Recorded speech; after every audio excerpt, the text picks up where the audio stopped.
मणिपुर के जख्म कब भरेंगे, इस पर कुछ कह नहीं सकते, लेकिन सुलगते राज्य पर सियासत के शोले लगातार भड़क रहे हैं। सरकार विपक्ष का वार पलटवार जारी है। आज राहुल गांधी ने प्रेस कॉन्फ्रेंस की और सरकार पर मणिपुर की अनदेखी का आरोप लगाया। कांग्रेस का ये एग्रेशन इसलिए था क्योंकि कल प्रधानमंत्री मोदी के भाषण में एक जमीन के टुकड़े का जिक्र आया था, एक टापू का नाम लिया गया था। मणिपुर में हिंसा के बीच ये टापू का नाम कैसे आया और इस पर चर्चा क्यों कर रहे हैं? सियासत की ये लड़ाई टापू पर कैसे आई? सॉलिड इन्वेस्टिगेशन में इसका पूरा सच मिलेगा। मणिपुर हिंसा पर सियासत सुलग रही है। एक स्टेट नहीं है, आज 2 स्टेट है। स्टेट की हत्या कर दी गई है और उसको चीर दिया गया है। इसलिए मैंने बोला हिंदुस्तान की हत्या मणिपुर में बीजेपी ने कर दी है। मैं नॉर्थ ईस्ट के चप्पे चप्पे पर घुमा हुआ व्यक्ति हूं और राजनीति में कुछ नहीं था, तब भी अपने पैर वहां घिसता था। मेरा एक इमोशनल अटैचमेंट है उस क्षेत्र के प्रति, इनको अंदाज नहीं है। अब इस जंग में सियासत का नया पन्ना जुड़ गया है। समंदर से घिरा जमीन का एक हिस्सा चर्चा में आ गया है। ये जो बाहर गए ना, उनको जरा पूछे ये कच्छ तीवू क्या है। कोई पूछे इनको कच्छ तीवू क्या है।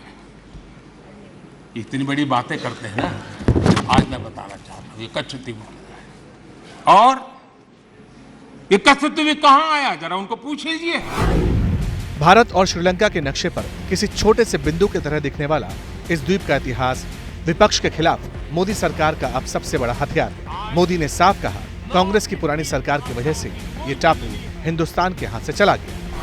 तमिलनाडु से आगे श्रीलंका के पहले एक टापू किसने किसी दूसरे देश को दे दिया था। कब दिया था, कहां गई थी? क्या ये भारत माता नहीं थी वहां? क्या वो मां भारती का अंग नहीं था? इसका नाम है कच्छ तीवू। तमिलनाडु के रामेश्वरम से करीब 12 किलोमीटर दूर मौजूद इस टापू का वैसे तो मणिपुर से कोई सीधा कनेक्शन नहीं है, लेकिन प्रधानमंत्री मोदी की स्पीच के बाद इस टापू को जानने की जिज्ञासा लोगों में बढ़ गई। कच्छ तीवू द्वीप का कुल क्षेत्रफल 285 एकड़ है। कहा जाता है कि 1976 तक भारत द्वीप पर दावा करता था। 1974 से 1976 के बीच भारत और श्रीलंका के बीच 4 समुद्री समझौते हुए।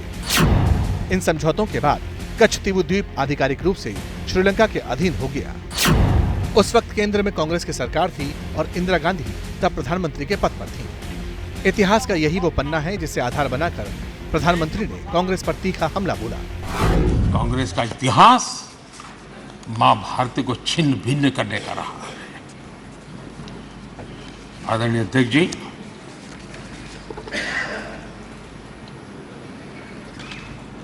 और कांग्रेस का मां भारती के प्रति प्रेम क्या रहा है, भारत के वासियों के प्रति प्रेम क्या रहा है। कच्छ तीवू द्वीप पर प्रधानमंत्री मोदी का यह बयान कांग्रेस को चुभने वाला है, लिहाजा कांग्रेस ने भी पलटवार करने में देर नहीं लगा। आपने कच्छ तीवू द्वीप की बात करी, श्रीलंका के 1974 में वो समझौते में देना पड़ा। आपको पता है क्यों देना पड़ा? क्योंकि श्रीलंका से सटा हुआ था और इस शर्त पर देना पड़ा कि हमारे मछुआरे आज भी वहां पर डेरा डालते हैं और ये हुकूमत हमने करी थी। यानी मणिपुर हिंसा पर छिड़ी सियासी जंग इतिहास के पन्नों में दर्ज तथ्यों पर जा टिकी। कच्छ तीवू पर शुरू हुए सियासी संग्राम के पीछे एक बड़ी वजह यह भी है कि सन 1974 से 1976 के बीच श्रीलंका के साथ हुए समुद्री समझौतों को तमिलनाडु सरकार ने सैद्धांतिक रूप से कभी भी मान्यता नहीं थी, फिर चाहे वहां किसी की भी सरकार क्यों न रही हो। पत्रकारिता कोई इमोशन नहीं है, ना अपना कोई ज्ञान देना है और ना कोई विचार थोपना है। पत्रकारिता क्या है? पत्रकारिता का मतलब है सही जानकारी इकट्ठा करना और तथ्य बताना। पत्रकारिता आज जितने महत्वपूर्ण दौर में है, शायद पहले नहीं थी। इस दौर से निकलने के लिए सिर्फ सच दिखाने की जरूरत है, वो सच जो आपके हित को आगे रखे। इसलिए अब रात 9 बजे प्राइम टाइम नहीं होगा, ये आपका टाइम है। जगविंदर पटियाल के साथ देखिए पब्लिक इंटरेस्ट सोमवार से शुक्रवार रात 9 बजे सिर्फ एबीपी न्यूज पर। एबीपी न्यूज आपको रखे आगे।